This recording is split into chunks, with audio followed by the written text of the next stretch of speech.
জুলুম সম্পর্কে আমরা জানতে চাই। জুলুম শব্দের অর্থ হলো অত্যাচার। এটা আল্লাহ রাব্বুল আলামিন নিজেই বলেছেন যে ইয়া ইবাদি ইন্নী হাররামতু জুলুম আলা নাফসি, আমি নিজের উপরে জুলুমকে হারাম করে নিয়েছি।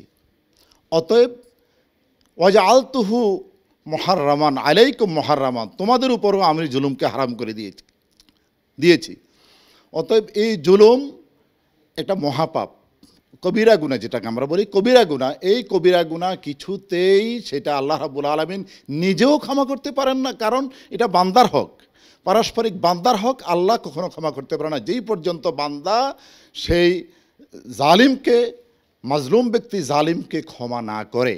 পবিত্র কোরআনের আল্লাহ রাব্বুল আলামিন বলছেন যে ইন্না আতাদনা লিয-যালিমিনা নারা, আমি জালিমদের জন্য কিয়ামতের দিবসে অগ্নি রেখে দিয়েছি শাস্তি স্বরূপ। আহাতা বিহিম সুরাদিকুহা, যে তাদেরকে বেষ্টন করে রাখবে, আগুন রাখবে।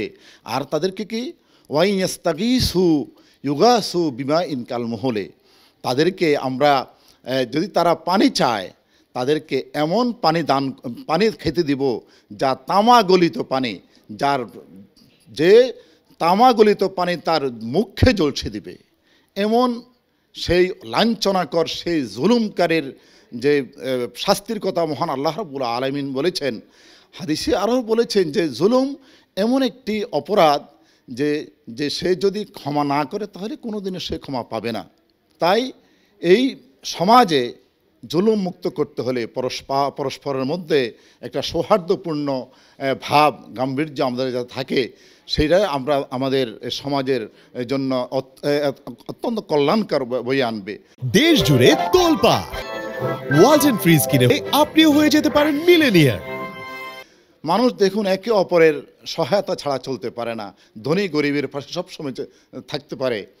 আজকে বিশ্ব যেখানে ব্যক্তি, সমাজ, রাষ্ট্র সব জায়গাতেই জুলুমের যেই সচরাচর যে দেখছি, যেখানে রাষ্ট্রদিকে লক্ষ্য করুন, ফিলিস্তিনের উপর যে জুলুম ইসরায়েল করতেছে সেটার এখনও শেষ হয় নাই।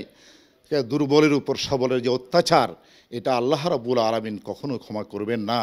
এটা নিশ্চয়ই এই জুলুম যদি আমরা নিজেরা যদি সে থেকে বিরত না থাকি, তাহলে কিয়ামতের ভয়াবহ যেই চিত্র আমাদের উপর আল্লাহ রাব্বুল আলামিন দিয়েছেন, যে আসলে সেটা এমন একটা ভয়াবহ অবস্থা হবে যেদিন সাধারণত শিংওয়ালা একটা বকরি, শিংবিহীন বকরিকে যে গুতা মেরেছে তার বিচারও সেদিন করা হবে। অতএব এটা চারটিখানি কথা নয় যে আপনি জুলুম করবেন আর জুলুমের বিচার হবে না। আল্লাহ রাব্বুল আলামিন বলেছেন ওয়ালা তাহসাবান্নাল্লাহা গাফিরান আম্মা ইয়ামালুজ জালিমুন, যারা জুলুম করে তাদের ব্যাপারে আল্লাহ বলেন যে আল্লাহ কিন্তু গাফেল নন, আল্লাহ জুলুম করে সম্পর্কে জানেন, কিন্তু তাদেরকে কি করেন, একটু সময় দিয়ে থাকেন। ইন্নামা ইউআখিরুহুম, তাদেরকে সময় দিয়ে থাকেন লিয়াউমিন তাশখাসু ফীহিল আবসার, যেদিন স্থির হয়ে যাবে, সেই চক্ষু স্থির হয়ে যাবে, সেদিন পর্যন্ত আল্লাহ রাব্বুল আলামিন সুযোগ দিয়ে থাকেন।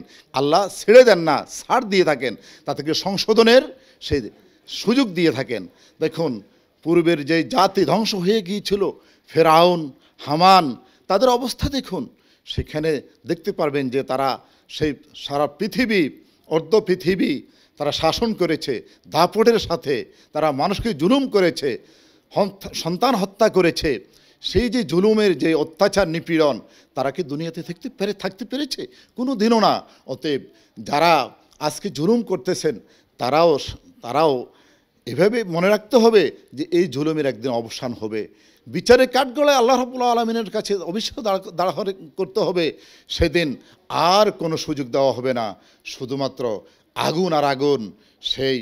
সেই ভয়াবহ অগ্নিকাণ্ড থেকে আমাদেরকে অবশ্য রাখতে হবে, নিজেকে বাঁচিয়ে রাখতে হবে। এটাই হলো জুলুমের সেই পরিণতির কথা।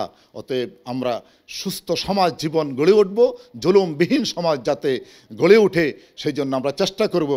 সবাইকে ধন্যবাদ। আসসালামু আলাইকুম ওয়া রাহমাতুল্লাহি ওয়া বারাকাতুহু।